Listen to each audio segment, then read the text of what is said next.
via the telephone.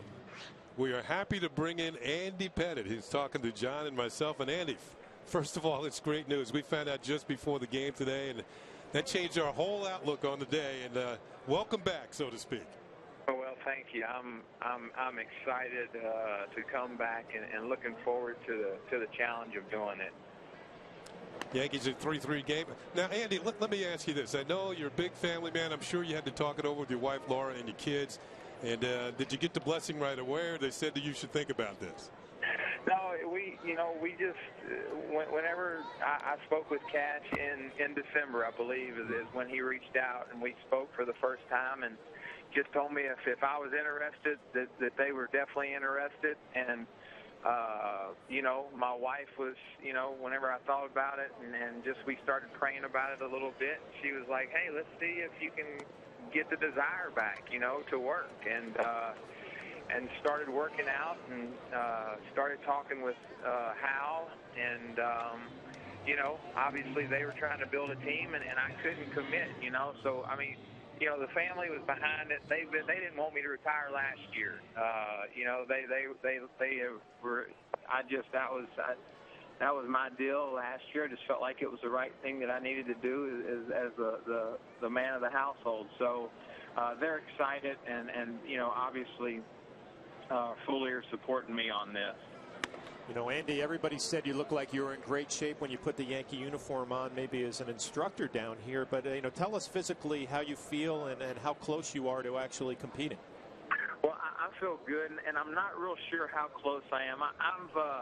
I've been throwing. The difference for me is I've been working out since December, since the end of December. The problem has been it's kind of been a little bit off and on. I've been throwing since January 1. The throwing I've been able to keep up with really good. So my arm's way ahead of my legs, I would say. My dad had open heart surgery, so was spending a lot of time, with him as he was going through that stuff. So I've been working out, but y'all know as well as I do, I wasn't able to train like I would normally train to come into a spring training.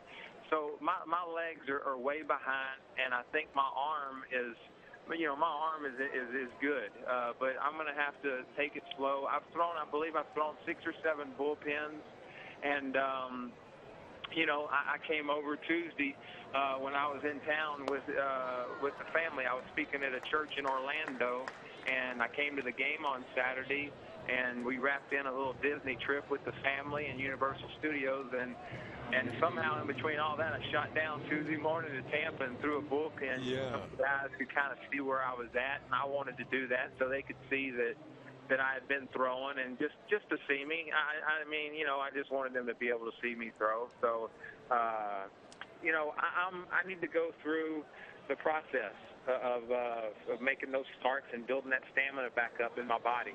Now, we heard that you did throw that bullpen at the crack of dawn, so nobody would find out about it. What was it like throwing at 7:30 in the morning? That's very rarely happened, I'm sure, in your career. Well, it's been, let's put it this way, it's been a long 5 or 6 days.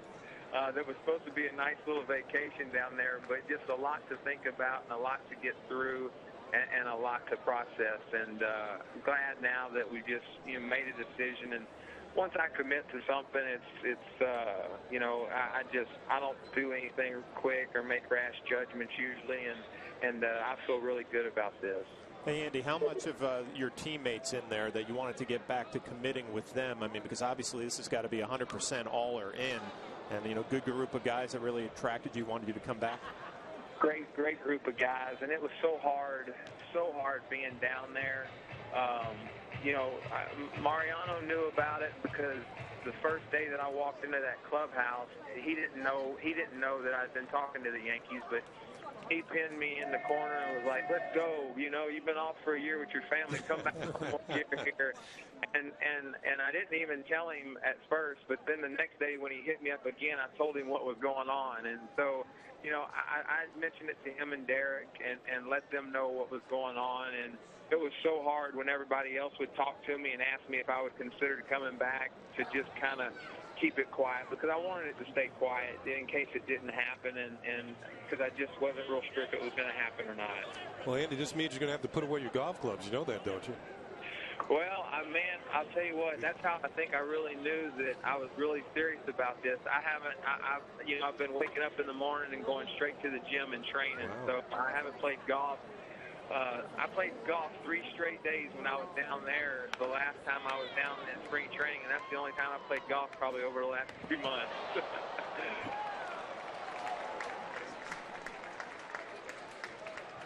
Well, Andy, we just had a 1-2-3 inning. We're going to stay right with you here. Don't go anywhere.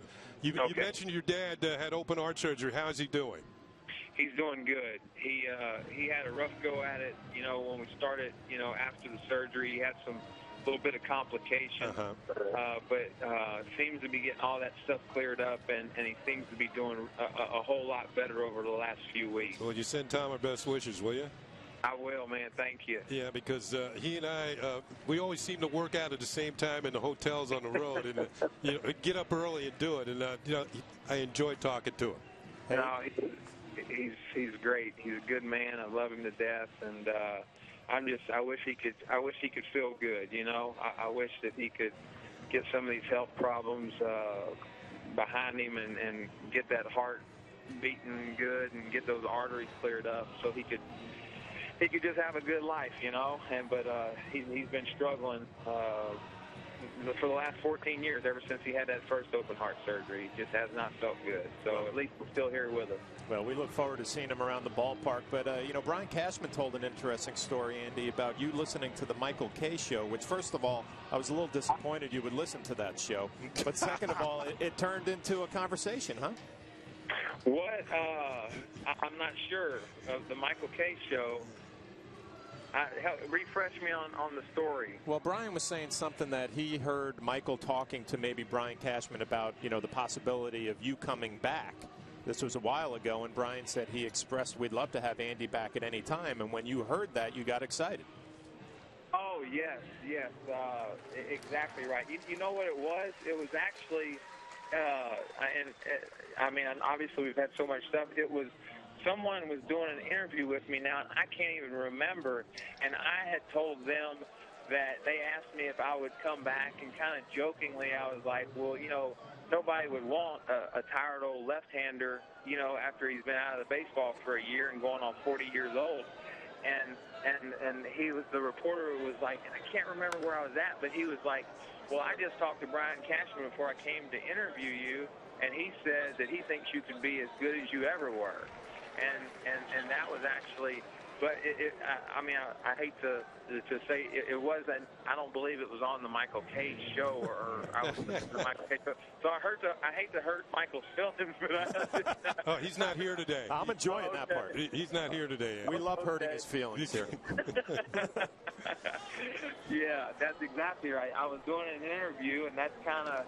I was like, really, that's kind of where I started thinking, I kind of was like, wow, the Yankees think I could be as good as I was before, So, anyhow, I think, that kind of triggered me a little bit. But I was staying, I stayed in touch with Hal and Cash because I love the Yankees, and I followed them, and I was, text messaging them whenever, they were going to the playoffs last year when they won and stuff like that. So, just, we've got a good relationship, obviously. How do you sense you are throwing the ball right now? You mentioned the bullpens you've been throwing.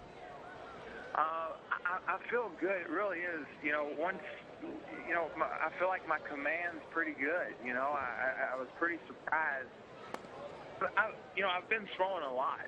My kids are at that age, where, getting my boy ready for the varsity season, and, they're 5 weeks or so into their season, so we started throwing together, my oldest boy Josh, and getting Jared ready. So, I've been throwing, but, I don't even really know, what to tell you. Just, I know when I came down to to Florida, and I threw that bullpen in the morning to them guys, it was just different. It took a lot more out of me. I could tell that my legs weren't quite under me.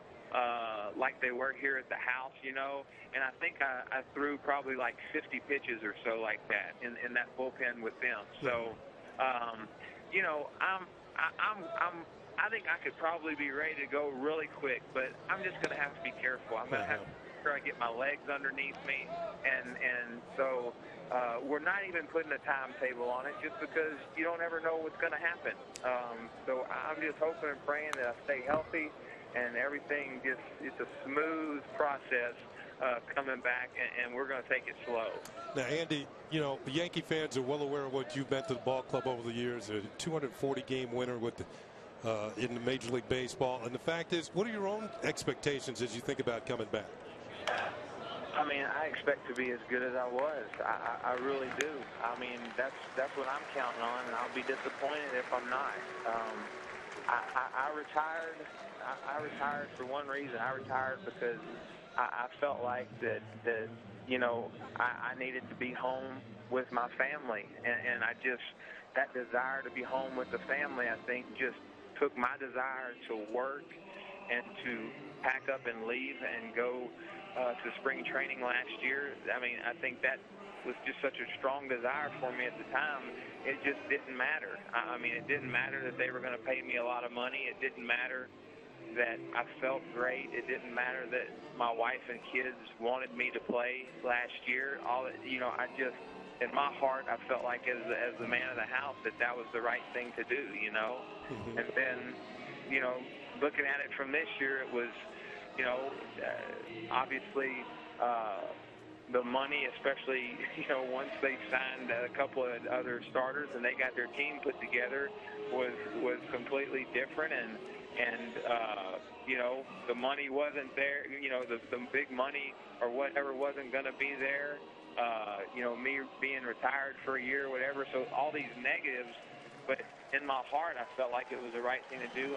Just like I did last year, I felt like it was the right thing to do to retire. So I'm just trying to follow my heart and my gut, and I've always done that, and I feel like it's always been right. So that's kind of, you know, my expectations are I think I can get back to where I was, and mentally more than anything, I think if I can get mentally back to where I was, that's going to be the biggest key for me. Andy, we want to thank you for joining us. Andy Pettitte, for those of you who don't know, has signed a minor league contract with the Yankees. He's going to work himself into shape and hopefully be back in pinstripes very soon. Best to you and your family, and we'll see you soon, Andy. Thanks for being with us. Thanks, Ken. Y'all take care, man.